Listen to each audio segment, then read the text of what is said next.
Oke, siap-siap ya. Karena ada perubahan besar-besaran yang bakal datang buat ratusan ribu pegawai non-PNS di seluruh Indonesia.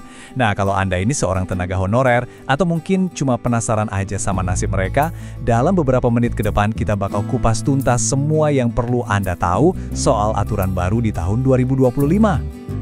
Kalimat ini, nusuk banget ya pasti buat banyak dari kalian. Ini kan kenyataan sehari-hari buat para tenaga honorer. Pengabdian yang udah bertahun-tahun, tapi harapannya cuma satu, kepastian status. Nah, perasaan inilah yang jadi inti dari semua perubahan yang bakal kita omongin. Dan tahun 2025 itu bukan sekedar tahun biasa, ini deadline-nya. Titik penentuan yang bakal mengubah segalanya. Ini bukan cuma soal pengangkatan loh, tapi soal status, kejelasan, dan masa depan karir Anda di pemerintahan. Jadi, yuk kita bedah lebih dalam, apa sih yang sebenarnya terjadi? Oke, pertanyaan pertama yang paling mendasar, kenapa sih sistemnya harus dirombak besar-besaran kayak gini?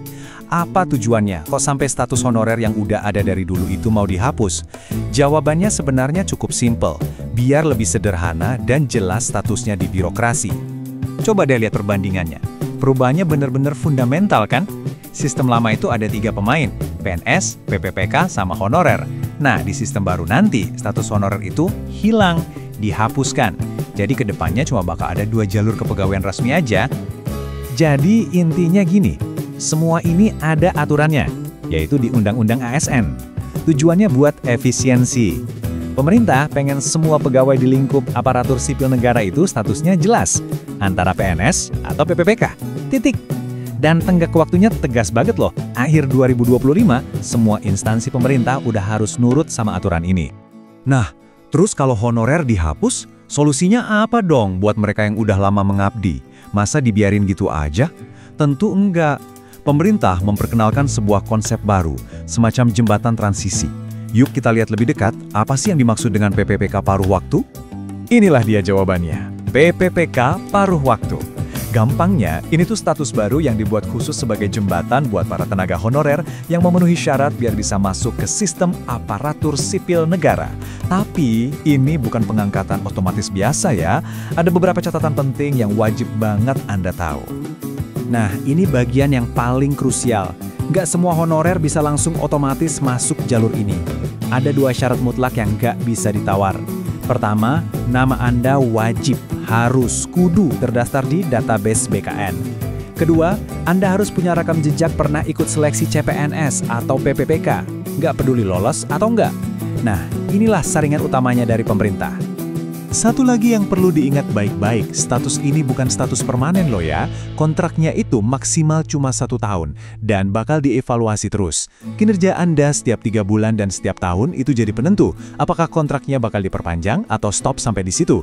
Jadi ini benar-benar sistem yang berbasis kinerja.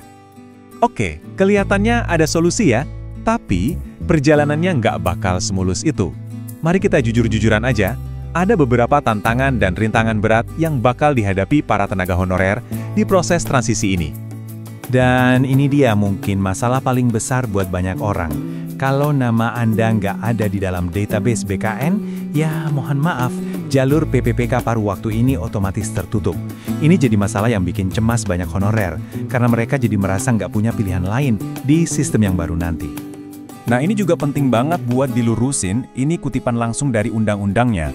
Jadi, PPPK, mau itu yang paruh waktu atau penuh, itu bukan jalan pintas otomatis buat jadi PNS. Kalau tujuan akhir Anda adalah jadi PNS, ya Anda tetap harus ikut seleksi CPNS dari awal, bersaing dengan peserta umum lainnya. Nggak ada jalur khusus. Dan ini nih, gambaran nyatanya di lapangan. Proses administrasinya itu ternyata nggak secepat yang diharapin. Data ini nunjukin kalau sampai akhir 2025 nanti, mayoritas lihat angkanya, 85% itu masih dalam status menunggu keputusan. Ini jelas menciptakan ketidakpastian yang panjang buat banyak orang. Oke, kita sudah paham masalahnya, tantangannya juga udah. Sekarang, bagian yang paling penting, apa yang bisa kamu lakukan? Yuk kita fokus ke langkah-langkah praktis yang bisa Anda ambil mulai dari sekarang juga. Yuk, kita bedah satu-satu ya. Pertama, dan ini yang paling utama, pastikan data Anda itu valid di BKN. Cek ke instansi Anda. Kedua, jadi proaktif. Pantau terus informasinya, jangan nunggu dikasih tahu, tapi cari tahu. Ketiga, beresin semua dokumen dari sekarang. Ijazah, surat-surat, rapikan. Keempat, Jangan berhenti belajar, tingkatkan skill Anda biar makin kompetitif. Dan yang terakhir, realistis. Selalu siapkan rencana B, karena ya, nggak ada jaminan 100% di proses ini. Pada akhirnya bolanya kembali ke tangan Anda. Aturan mainnya sudah jelas, waktunya juga terus berjalan. Perubahan ini menuntut kita semua untuk siap dan proaktif. Jadi ambil langkah-langkah yang sudah kita bahas tadi, fokus sama apa yang bisa Anda kontrol, dan hadapi masa depan dengan persiapan yang paling matang. Pertanyaannya simpel, apakah Anda siap?